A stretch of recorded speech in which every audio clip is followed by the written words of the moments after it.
Please take your seat. Don't speak like this. Please. Doctor Sudhanshu Trivedi ji please आप बोले। माननीय सभापति महोदय, आज इस पुराने वक्त की आखिरी रात में खड़े होकर इस नए वक्त के आगाज की नई सुबह के दिन मैं प्रधानमंत्री श्री नरेंद्र मोदी जी, हमारे अल्पसंख्यक मामलों के मंत्री किरण रिजिजू जी का मैं बहुत इस्तकबाल करता हूं। जब वक्त के ऊपर हम बात कर रहे हैं, वक्त की रुखसती का वक्त आ गया है और नई वक्त की नई सुबह होने का वक्त आ गया है। अगर हमें इस पे बात करनी है तो मुझे चार दृष्टि से बात करनी पड़ेगी। एक, इस बिल के तकनीकी प्रावधान जिस पे बहुत सारे लोग बहुत कुछ बोल चुके हैं। दूसरा है वक्त की अवधारणा, तीसरी है वक्त की राजनीति और चौथा है वक्त की राजनीति के नाम पर होने वाली वह सांप्रदायिक बनाम सेकुलर की राजनीति। सबसे पहले हमारे नेता सदन माननीय नड्डा जी ने बताया कि किस विस्तार के साथ इस वक्त कमेटी ने काम किया, किस शिद्दत के साथ हमारी सरकार ने काम किया।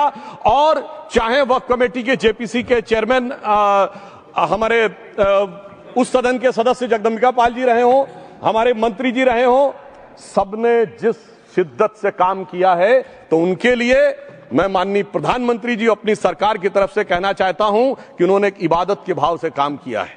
तो मैं कहना चाहता हूं, इबादतों की तरह मैं ये काम करता हूं, अपने फर्ज को झुककर सलाम करता हूं।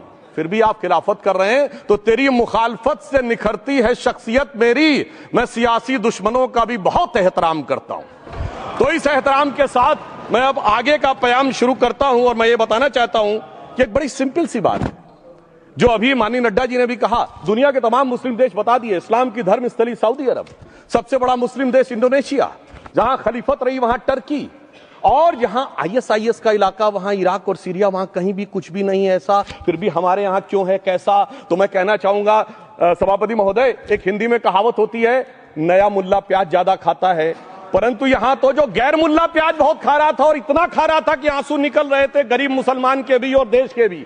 इसलिए मैं कहना चाहता हूं सभापति महोदय, अगर छोड़ दीजिए भारत की बात करिए तो क्या ऐसी कोई शक्ति सिखों के पास है, ईसाइयों के पास है, यहूदियों के पास है, पारसियों के पास है?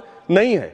छोड़ दीजिए, इस्लाम के अंदर आइए। अगर इतना भाईचारा है तो ये सुन्नी वक्फ बोर्ड और शिया वक्फ बोर्ड अलग क्यों है मेरे भाई?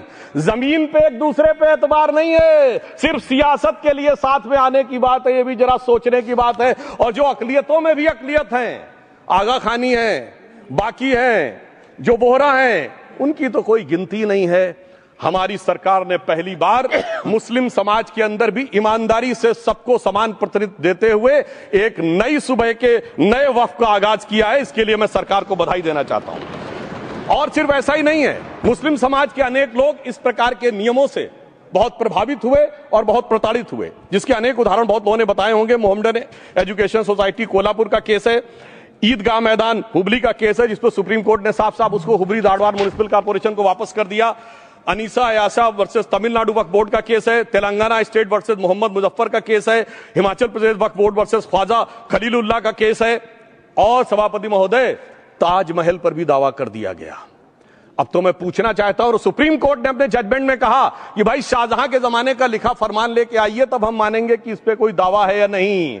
आप सोचिए कि अगर ये वक्त का कानून इसी ढंग से चला होता तो क्या होता। अभी हमारे जॉन ब्रिटास जी और मनोज झा जी ने बहुत सारी बातें बोली थी। एक प्यास की बात बोली थी उन्होंने, उड़ीसा के ग्राहम स्टोन्स का जिक्र किया था, तो उसमें तो कांग्रेस की सरकार सीबीआई की इंक्वायरी नहीं कर पाई थी। मगर जब ताजमहल का उल्लेख आता है सभापति महोदय, तो एक प्यास मुझे याद आ जाती है। जब शाहजहां जेल में था और दूर से उस ताजमहल को देखता था और उसे सिर्फ एक सुराही पानी मिलता था और उसने औरंगजेब से कहा एक सुराही पानी और भिजवा दो, तो जानते उसने मना कर दिया। तो दुखी होकर शाहजहां ने फारसी में लिखा, ए पिसर तू अजब मुसलमानी, जे पिदरे जिंदा आप तरसानी, आफरीन हिंदुआन सदबार, जे देहंद पिदरावा मुर्दा देवम आप। मतलब तू कैसा मुसलमान है जो जिंदा बाप को पानी के लिए तरसा रहा है? तुझसे तो आफरीन 100 बार उन हिंदुओं को है जो पितृपक्ष में मरे हुए बाप को भी पानी देते हैं। और सभापति महोदय, मैं बताना चाहता हूं कि ये हमने ईमानदारी से मुस्लिम समाज के कल्याण के लिए बात की है, क्योंकि एक तरफ खड़ा हुआ है ईमानदार मुसलमान जो शराफत के साथ ईमान को गले से लगाए हुए हैं, और दूसरी तरफ कुछ चंद सरमाएदार हैं जो उस अमानत में खयानत करके शरारत के साथ उसके झंडा बरदार बनना चाहते हैं। तो ये मुकाबला किसके बीच में है? ये शराफत अली और शरारत खान के बीच में मुकाबला है। हमारी सरकार शराफत अली के साथ खड़ी है, हमारी गरीब मुस्लिम के साथ खड़ी है। ये गरीबों गुर्बत वाले गुर्बत अली और सरमाएदारे वाले गाजी खान के बीच का इलाका है।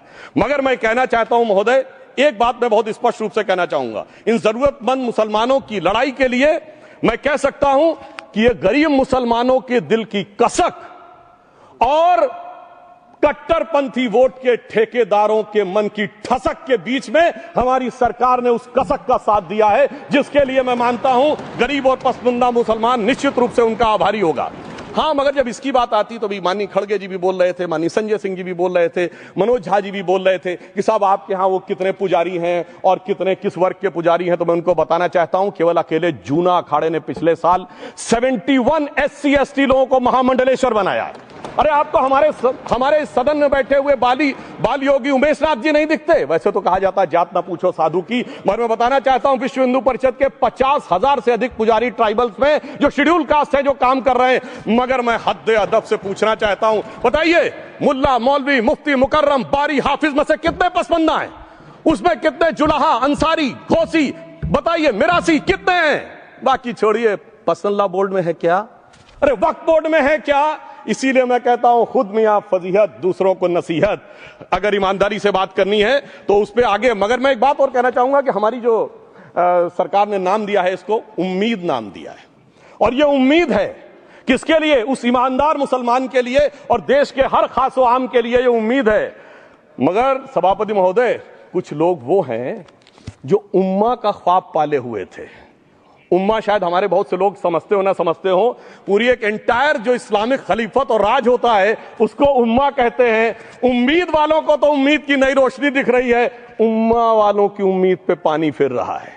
तो ये उम्मीद और उम्मा के बीच का भी मामला है। परंतु मैं ये भी कहना चाहूंगा सभापति महोदय, इसके बाद सिर्फ ऐसा ही नहीं था, प्रॉपर्टीज के ऊपर, तमाम सरकारी प्रॉपर्टीज पे जिसमें बहुत डिटेल में हमारे साथी लोग गए, मैं डिटेल में नहीं जाना चाहता। भोपाल का विषय है, हैदराबाद का विषय है, मुंबई का है, लखनऊ का है, पटना का है, बहुत प्रकार से है। माननीय लालू प्रसाद यादव जी का विषय जब बताया गया था तो बहुत ज्यादा हमारे मनोज झा जी बोल रहे थे, तो अब मैं उसके डिटेल में नहीं जाना चाहता हूं। सबने वो वीडियो देखा है। बस एक लाइन में उनके लिए कहना चाहूंगा, वो कुछ भी बोल रहे हैं, जिसे कहते हैं बिगड़ी बात बने नहीं, लाख करो किनकोए, रहीमन बिगड़े दूध को मथे न माखन होए।